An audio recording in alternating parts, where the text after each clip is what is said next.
Guys, আসসালামু আলাইকুম রহমতুল্লাহি ওয়াবারাকাতু।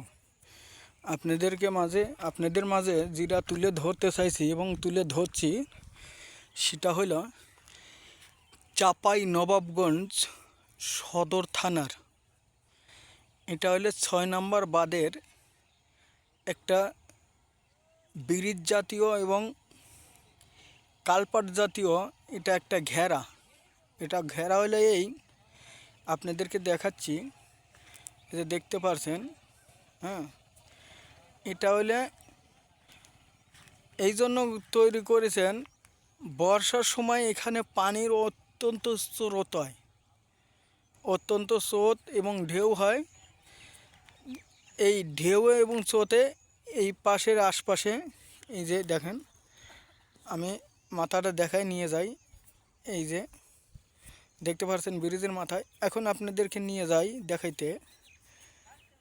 ক্যামেরাটা একটু টানলাম, দেখতে পাচ্ছেন ব্রিজটা। হ্যাঁ,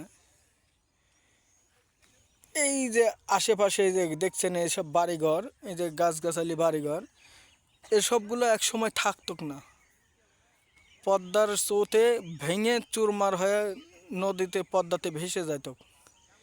এই বাড়িঘরকে ঠেকানোর জন্য এবং বাড়িঘরকে রক্ষা করার জন্য বাংলাদেশ সরকার এই উদ্যোগটা নেয় এবং এই কাজটা করে।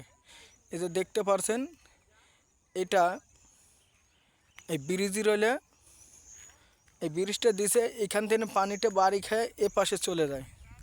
তো চলেন, ভিডিওটা হয়তো লম্বা হয়ে যাবেনি, তো ভাই আমি আপনাদের পরের ভিডিও দেখাচ্ছি। ইয়েস, দেখতে পারছেন।